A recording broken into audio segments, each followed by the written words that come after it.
wala naman akong baby. So, di ba, parang nagmamimihan ako. Aminado si Agot Isidro na naninibago siya sa kanyang bagong tahanan, ang GMA, kung saan tampok siya sa primetime soap na One True Love.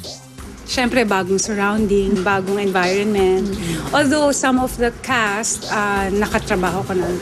So may level of comfort din. And the director is a good friend of mine, si Andoy.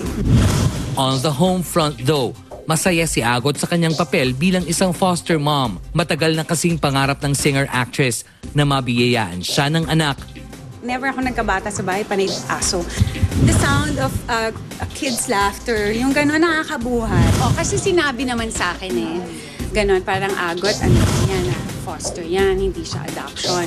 Sabi niya, but if you opt to adopt, depende rin. Parang hindi naman dahil gusto ko. Dapat yung, may mga ganun silang legalities. Ayoko kasi to get into something na talagang, di ba, na hindi ako handa. So parang ito, slight paghahanda ng mga wala naman akong baby.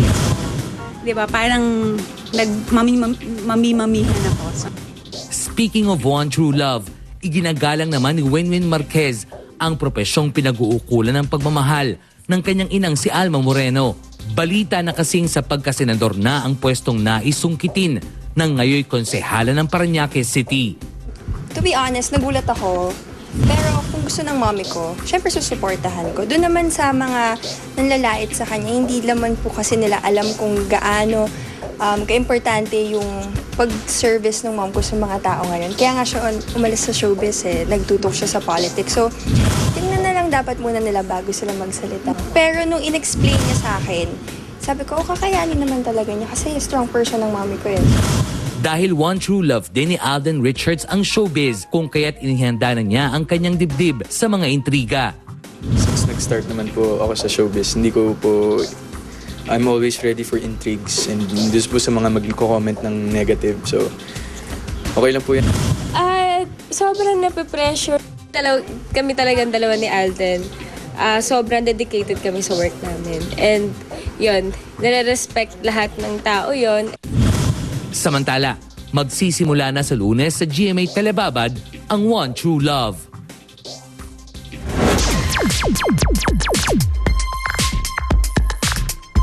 Ngayon po, kasama natin ang collab team ni Alden Richards, si Luis.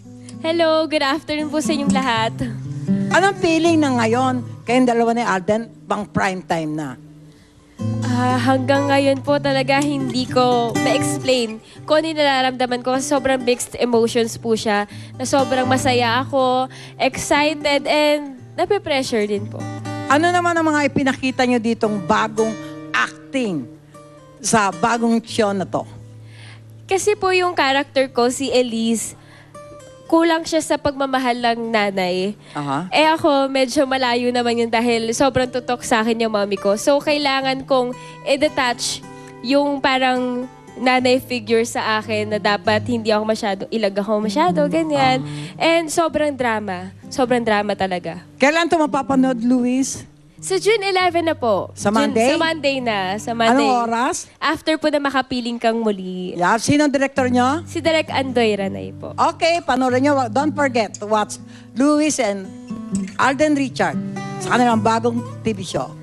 Mga kapuso at mga subscriber ng GMA Pinoy TV at GMA Live TV sa Hong Kong.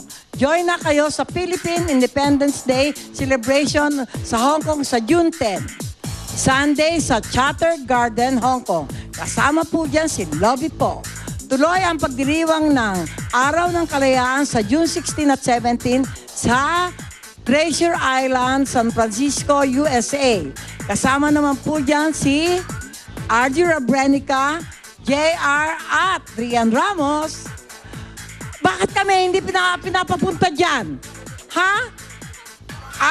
Maraming salamat kay Architect Ramon Pua ng Lily's Peanut Butter at kay Pinky ng Fernando's Bakery. Babalik po ang Star Talk.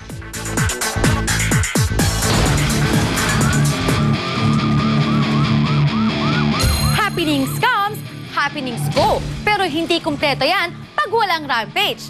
Rampage!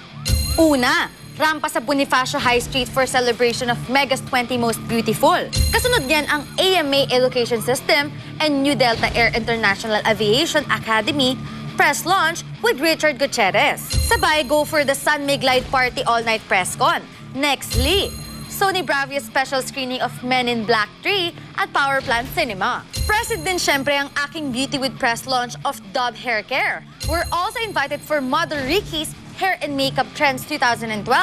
Hindi rin tayo papahuli for the launching of SM Cinema E Plus card last May 26. At sa Yummy Magazine Cooking and Eating affair called Yummy Eats last May 26 at Rockwell 10. Ka-join naman sina Kapusong Ding Dong Dantes and Lobby Po for Summer Comic Con 2012 as Wang Chronicles held at the Unilab compound. Yan muna for now. Hirarampa pa tayo later.